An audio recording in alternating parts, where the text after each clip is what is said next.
Hello दोस्तों, आज हम बात करेंगे यदि किसी व्यक्ति को वैल्वुलर हार्ट डिजीज है या वाल्व का प्रॉब्लम है तो वैसे पेशेंट्स में खांसी के क्या कारण हो सकते हैं और खांसी की क्या इंपॉर्टेंस है, इसको हम समझने का प्रयास करेंगे। वाल्व की बीमारियों के पेशेंट्स में अक्सर ये खांसी का प्रॉब्लम काफी कॉमनली देखने को मिलता है और अक्सर कई पेशेंट्स में जब हम खांसी का इवैल्यूएट करते हैं तो वाल्व की बीमारियां पकड़ में आती है इकोकार्डियोग्राफी के दौरान। तो आज हम बात करेंगे वैल्वुलर हार्ट डिजीज के पेशेंट्स में खांसी के क्या कारण हो सकते हैं और इसकी क्या इंपॉर्टेंस होती है, क्या क्या पॉसिबिलिटीज़ हैं यदि किसी व्यक्ति को खांसी हो रही है और बहुत ज़्यादा खांसी हो रही है, और ऐसे केस में क्या क्या हमें करने की आवश्यकता है, इस बारे में थोड़ा डिस्कशन करेंगे। टॉपिक पर जाने से पहले जो लोग हमारे चैनल पर नए हैं उन्हें रिक्वेस्ट करूँगा कि चैनल को सब्सक्राइब करें, वीडियो को लाइक करें, शेयर करें, फॉलो करें, कमेंट करें, पूरा देखें। टॉपिक इंपॉर्टेंट है, एंड तक देखिएगा, आपको किसी भी और चैनल पर टॉपिक नहीं मिलेगा, इसलिए एक्सक्लूसिव कंटेंट है, ज़रूर एंड तक देखिएगा। चलिए शुरू करते हैं पॉइंट वीडियो।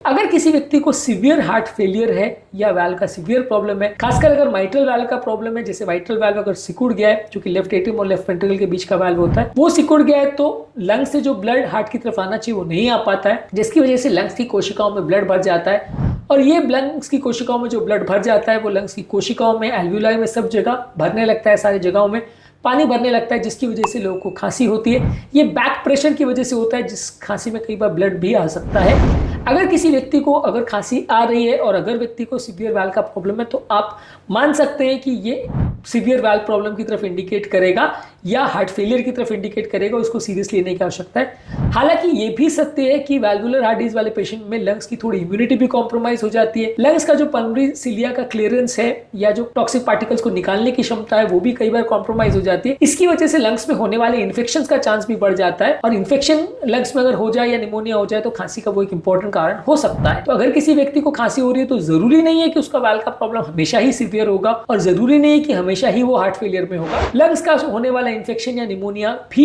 इस तरह के पेशेंट में ज्यादा देखने को मिलता है और उस तरह के पेशेंट में भी ज्यादा खांसी देखने को मिलती है। इसके अलावा अगर किसी व्यक्ति को वाल्व का प्रॉब्लम है और खासकर अगर हार्ट भी वीक है या रिदम का भी प्रॉब्लम है तो इस तरह के पेशेंट्स में जब हार्ट फेलियर होता है तो खासकर व्यक्ति जब रात को सोता है तो पांव से ब्लड हार्ट की तरफ जाता है, ये एक्स्ट्रा ब्लड को हार्ट अकोमोडेट नहीं कर पाता है, इसकी वजह से लंग्स में फ्लूइड का रीडिस्ट्रीब्यूशन होता है, लंग्स में पानी और भर जाता है और व्यक्ति को खांसी ज्यादा हो। तो रात को अगर सोने के टाइम व्यक्ति को और खांसी हो रही है, लेटने के बाद तो तुरंत उठ के बैठना पड़ रहा है, बैठने से रिलीफ मिल जा रहा है खांसी में,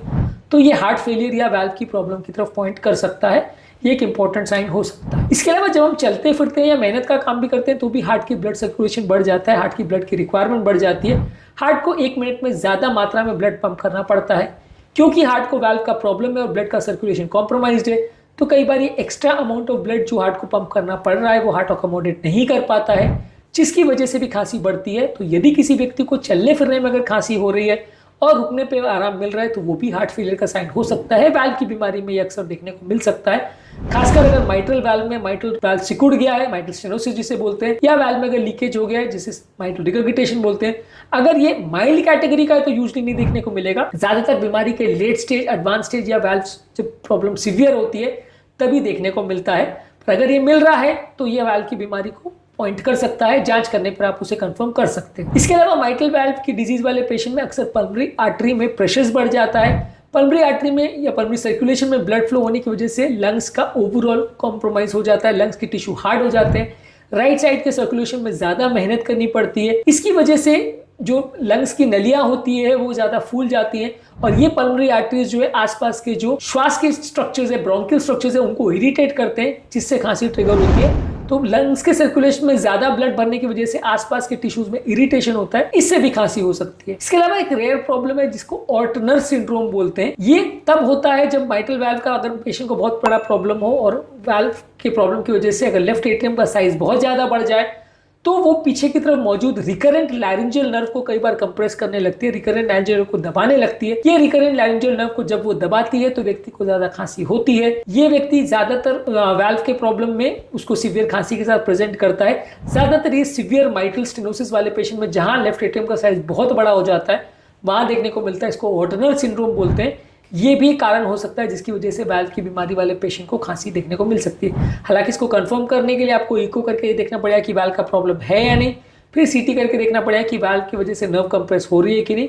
और फिर उसके लिए आपको सर्जरी की जब आप करोगे या हार्ट का पानी निकालोगे, लेफ्ट एट्रियम का साइज अपने आप छोटा हो जाएगा तो पेशेंट को इससे राहत मिल जाएगी। लेकिन ये नर्व का कंप्रेशन एक इंपॉर्टेंट इशू हो सकता है जिसकी वजह से व्यक्ति को खांसी हो सकती है।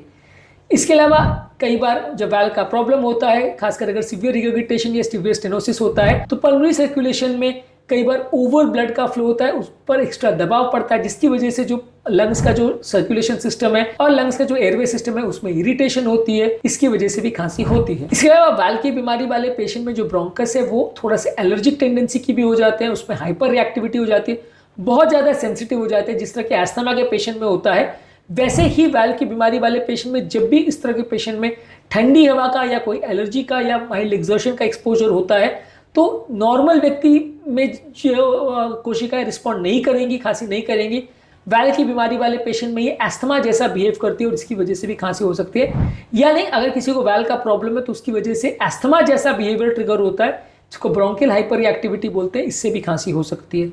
इसके अलावा वाल्व की प्रॉब्लम में कुछ दवाएं, खासकर जो एसी इनहिबिटर ग्रुप की मेडिसिन है, रास इनहिबिटर ग्रुप की मेडिसिन है, जो कि हार्ट फेलियर के लिए और ब्लड प्रेशर को कम करने के लिए, वाल्व के लीकेज को कम करने के लिए दी जाती है। इस तरह की दवाइयों के साइड इफेक्ट से भी सूखी खांसी हो सकती है। ज्यादातर ये दवाई को स्टार्ट करने के कुछ दिन के बाद खांसी होती है और दवाई का डोज कम करने या बंद करने पर खांसी कम हो जाती है। तो ये दवा का साइड इफेक्ट भी एक इंपॉर्टेंट कारण है जिसकी वजह से खांसी हो सकती है। और जैसा कि मैंने कहा, इस तरह के पेशेंट में इन्फेक्शन होने का चांस कंपेरेटिवली काफी ज्यादा रहता है, तो इन्फेक्शंस भी एक इंपॉर्टेंट कारण है जिससे बार बार थोड़े ड्यूरेशन के लिए खांसी होती है। खांसी में कफ बलगम आता है, जब आप एंटीबायोटिक या कीटाणुनाशक दवाइयां देते हैं तो अपने आप ठीक हो जाता है। तो बेसिकली कहने का मतलब ये है कि पानी भर जाए तो भी खांसी हो सकती है, नर्व कंप्रेस हो जाए तो भी खांसी हो सकती है, ब्रोंकस में इरिटेशन हो या ओवर सर्कुलेशन हो तो खांसी हो सकती है, ब्रोंकस का रिएक्शन ज़्यादा बढ़ जाए, ज़्यादा सेंसिटिव हो जाए तो खांसी हो सकती है, दवाइयों के साइड इफेक्ट से खांसी हो सकती है, और कई और ऐसे इश्यूज है जिसकी वजह से खांसी ज़्यादा हो सकती है। इम्यूनिटी कम होने की वजह से इन्फेक्शन ज़्यादा हो तो भी खांसी हो सकती है। तो वाल्व वाले पेशेंट में अक्सर सूखी खांसी या अलग अलग तरह की खांसी ज़्यादा देखने को मिलती है। अगर किसी व्यक्ति को वाल्वुलर हार्ट डिजीज है और खांसी देखने को मिल रहा है तो ऐसे व्यक्ति को आपको जांच करने की आवश्यकता है कि खांसी क्यों हो रही है। अगर हार्ट फेलियर है तो पेशाब बढ़ाने की दवाएं देकर, या अगर हार्ट का साइज बढ़ गया तो उसमें सर्जरी या ट्रीटमेंट या एलर्जी को सप्रेस करने वाली दवाइयां देके आपको सिग्निफिकेंट फायदा देखने को मिलेगा। पर हार्ट फेलियर के पेशेंट्स में और वाल्व के पेशेंट में अक्सर खांसी ज़्यादा देखने को मिलती है। यदि किसी व्यक्ति को खांसी मिल रही है तो उसको लाइटली नहीं लेना चाहिए और उसको प्रॉपर ट्रीटमेंट करने से, वाल्व की प्रॉब्लम को ट्रीटमेंट करने से अक्सर पेशेंट को तुरंत फायदा देखने को मिलता है।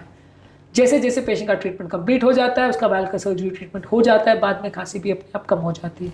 तो आज के टॉपिक में हमने बात करी कि वाल्व की बीमारी वाले पेशेंट में खांसी की क्या इंपॉर्टेंस होती है, खांसी के क्या कारण होते हैं, और अगर खांसी हो रही है तो उसकी क्या इश्यूज रिलेटेड हो सकते हैं। उम्मीद करूंगा कि आज के टॉपिक में कुछ नई बातें जानने को मिली होगी। वाल्व की बीमारी संबंधित बहुत सारे इश्यूज पर हमने अलग अलग वीडियोस किए, इन सभी वीडियोस को चेकआउट करें ताकि वाल्व के बारे में एक इंपॉर्टेंट आपको अंडरस्टैंडिंग डेवलप हो पाए।